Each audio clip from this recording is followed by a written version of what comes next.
नमस्कार साथियों, स्वागत है आपका हमारे YouTube चैनल में। आप छत्तीसगढ़ की किस जगह से हमारे समाचार सुन रहे हैं? कृपया कमेंट बॉक्स में लिखकर हमें जरूर बताएं। रायपुर से प्रस्तुत हैं छत्तीसगढ़ के प्रादेशिक समाचार। समाचारों के साथ मैं रजनी शुक्ला। पहले मुख्य समाचार। रेल मंत्री ने कहा कि देश भर में 2000 रेलवे स्टेशनों में बुनियादी जरूरतों की वस्तुओं से संबंधित दुकानें खोली जाएंगी। छत्तीसगढ़ में रेल सुविधाओं के विस्तार के लिए बजट में 6000 करोड़ रुपए से अधिक का प्रावधान किया गया है।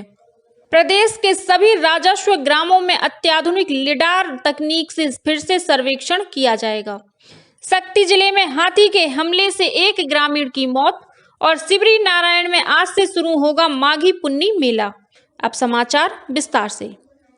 रेलवे देश भर में 2000 रेलवे स्टेशनों पर दुकानें खोलेगा, जिनमें बुनियादी जरूरतों की वस्तुएं उपलब्ध होंगी। रेल मंत्री अश्विनी वैष्णव ने नई दिल्ली में कहा कि यात्री इन दुकानों पर साबुन, टूथपेस्ट और तौलिया जैसी दैनिक उपयोग की वस्तुएं खरीद सकेगा।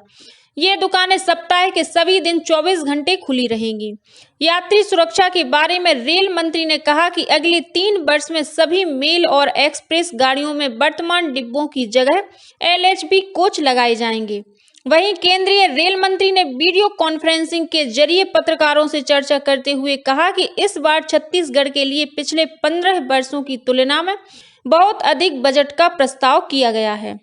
उन्होंने बताया कि वर्ष 2009 से 2014 के बीच छत्तीसगढ़ को लगभग 311 करोड़ रुपए दिए गए थे, लेकिन इस बार आगामी वित्तीय वर्ष के लिए 6008 करोड़ रुपए के आवंटन का प्रस्ताव है।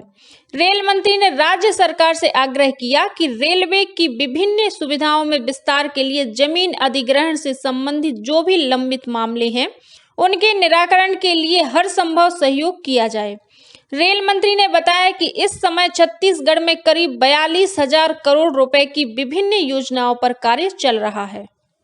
इस बीच रायपुर रेल मंडल प्रबंधक संजीव कुमार ने बताया कि छत्तीसगढ़ के स्टेशनों के विकास के लिए 2 प्रमुख योजनाएं शुरू की गई हैं।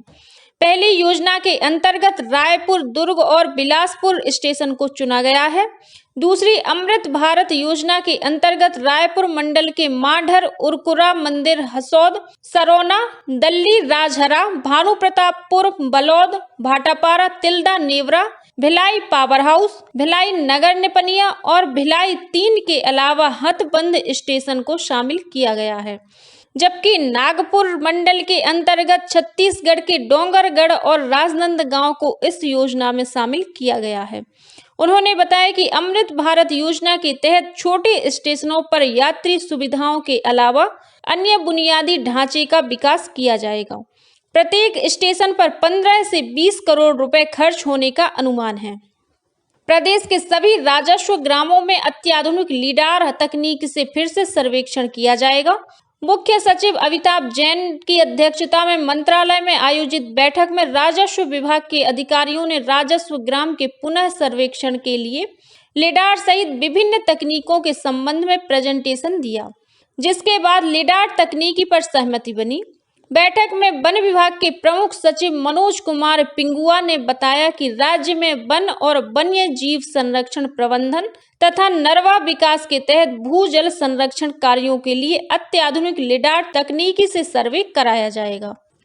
मुख्यमंत्री भूपेश बघेल ने राजनांदगांव जिले के भर्रे गांव में किसान अन्नदाता सम्मेलन में पैरा दान करने वाले कृषकों को सम्मानित किया।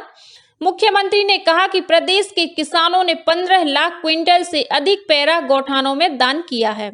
इस क्षेत्र के 12,000 से अधिक किसानों ने भी गौठानों में लगभग 96,000 क्विंटल पैरा दान कर सराहनीय काम किया है। इससे मवेशियों के लिए चारे की व्यवस्था हो सकेगी। इस दौरान उन्होंने इस वर्ष समर्थन मूल्य पर धान खरीदी कार्य, ऋण वितरण, वसूली आदि कार्य में उत्कृष्ट प्रदर्शन करने वाले समिति प्रबंधकों को भी सम्मानित किया।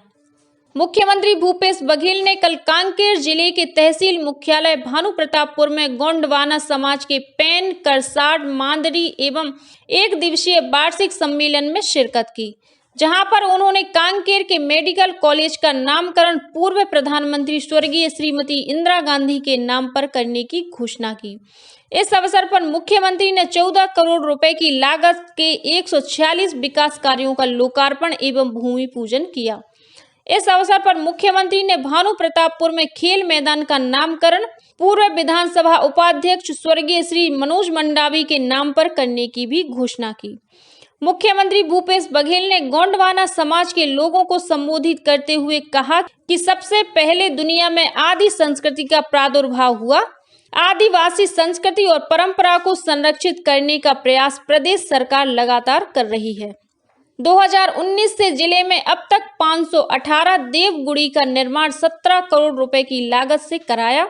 इसी तरह 173 घोटूल 19 करोड़ रुपए की लागत से बनवाए। प्रदेश की सभी आदिवासी बोलियों को लिपिबद्ध करने, लोक नृत्य, लोकगीत और पारंपरिक खेल को संरक्षित करने, सहेजने का भी काम किया जा रहा है। मुख्यमंत्री ने कहा कि देश का सबसे बड़ा मिलेट का प्लांट कांकेर जिले के नथिया नवा गांव में जो हाल में ही प्रारंभ किया गया है। वन और जलवायु परिवर्तन मंत्री मोहम्मद अकबर ने प्रदेश में वेटलैंडों को चिन्हांकित कर उनके विकास के लिए तेजी से कार्य करने को कहा है। यह बात श्री अकबर ने रायपुर में विश्व आर्द्र भूमि दिवस पर आयोजित कार्यक्रम में कही। उन्होंने कहा कि वेटलैंड को पारिस्थितिकीय और स्वास्थ्य पर्यावरण के लिए बहुत उपयुक्त माना जाता है। श्री अकबर ने कहा कि राज्य में सर्वेक्षण के बाद वेटलैंडों का शीघ्रता से सूचीबद्ध करने और महत्वपूर्ण वेटलैंडों को रामसर स्थल के रूप में घोषित कराने विशेष पहल की जाए।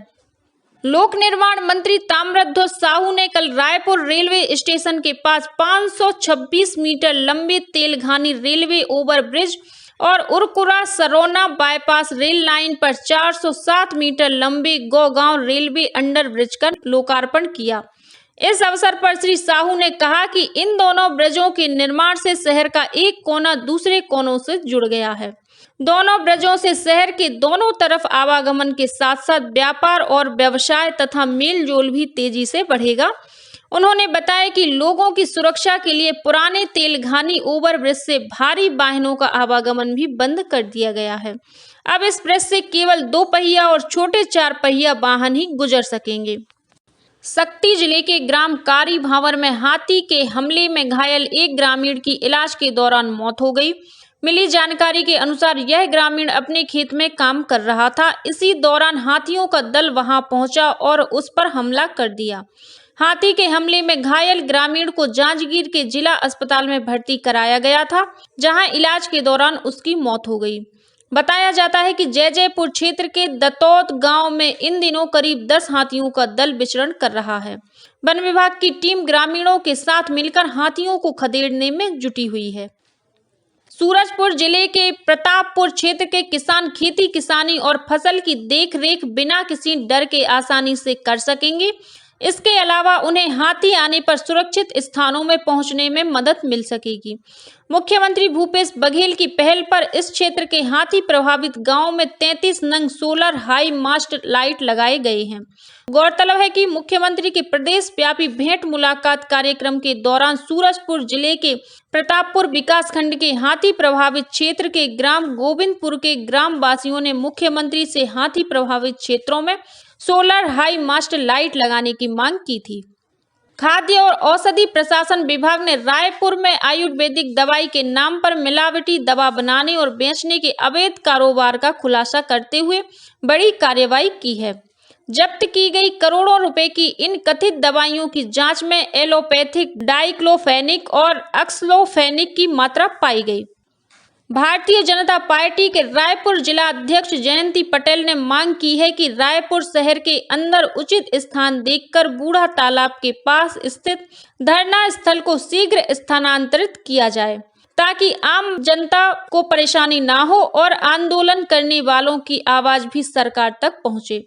उन्होंने कहा कि आम नागरिक आंदोलन के कारण नहीं बल्कि प्रदेश सरकार के कार्यों के कारण परेशान हैं। उन्होंने कहा कि शहर के अधिकतम स्थानों पर अतिक्रमण के कारण जनता परेशान है। उधर राजनांदगांव जिले के सड़क चिरचारी गांव में जर्जर सड़क के नवनिर्माण की मांग को लेकर भाजपा कार्यकर्ताओं ने चक्का जाम कर दिया, जिसके कारण लगभग आधा घंटे यातायात प्रभावित रहा। भाजपा कार्यकर्ताओं ने कहा कि खुज्जी विधानसभा के ग्राम सड़क चिरचारी से लेकर जोब तक की सड़क की स्थिति बहुत ज्यादा खराब है। इसके नवनिर्माण की मांग को लेकर ग्रामीण पहले भी आवेदन दे चुके हैं, लेकिन निर्माण नहीं किया गया। जांजगीर चांपा जिले के सिवरी नारायण में आज 4 फरवरी से माघी पुन्नी मेला शुरू होगा। 5 फरवरी को सुबह महानदी के त्रिवेणी संगम में श्रद्धालु पुण्य स्नान करेंगे। यह मेला महाशिवरात्रि 18 फरवरी तक चलेगा। इस अवसर पर सिवरी नारायण में राज्य शासन की ओर से आज से ही 5 दिवसीय सिवरी नारायण महोत्सव का भी आयोजन किया जाएगा। इस महोत्सव का शुभारंभ विधानसभा अध्यक्ष डॉक्टर चरणदास महंत करेंगे। इस दौरान प्रतिदिन सांस्कृतिक कार्यक्रम आयोजित किए जाएंगे। वहीं जांजगीर में आयोजित 3 दिवसीय जाज्वलय देव लोक महोत्सव और कृषि मेला का कल समापन हो गया। कर्नाटक के गुलबर्गा विश्वविद्यालय में 27 से 31 जनवरी तक आयोजित 36वें दक्षिण पूर्वी जोनल युवा उत्सव में छत्तीसगढ़ के दुर्ग स्थित हेमचंद यादव विश्वविद्यालय के विद्यार्थियों ने विभिन्न प्रतियोगिताओं में उत्कृष्ट प्रदर्शन किया। विजेता प्रतिभागी बेंगलुरु में आयोजित होने वाले नेशनल यूथ फेस्टिवल में दक्षिण पूर्वी जोन का प्रतिनिधित्व करेंगे। और अब पेश है मौसम का हाल। प्रदेश में हवा का आगमन उत्तर दिशा से होने के कारण न्यूनतम तापमान में गिरावट चरम पर है। मौसम विभाग से मिली जानकारी के अनुसार प्रदेश में आज न्यूनतम तापमान में विशेष परिवर्तन होने की संभावना नहीं है और प्रदेश में मौसम शुष्क रहेगा। वहीं सरगुजा संभाग के कुछ जिलों में हल्का कोहरा या धुंध छाए रहने की संभावना जताई गई है। और अब कुछ अन्य खबरें संक्षेप में। स्वास्थ्य मंत्री टी.एस. सिंहदेव का वाहन कल रायपुर से अकलतरा जाने के दौरान दुर्घटनाग्रस्त हो गया। मिली जानकारी के अनुसार नांदघाट दामाखेड़ा के ग्राम दरचूरा के पास मोटरसाइकिल सवार को बचाने के प्रयास में उनका वाहन डिवाइडर से टकरा गया। इस हादसे में श्री सिंहदेव को कोई चोट नहीं आई और वे सकुशल हैं। राज्य सरकार ने पूर्व मुख्य सचिव और रेरा के पूर्व चेयरमैन विवेक ढांड को छत्तीसगढ़ राज्य नवाचार आयोग का अध्यक्ष नियुक्त किया है। एनटीपीसी कोरबा के मुख्य महाप्रबंधक बी रामचंद्र राव ने परियोजना प्रमुख के रूप में Korba super thermal power station का कार्यभार संभाल लिया है।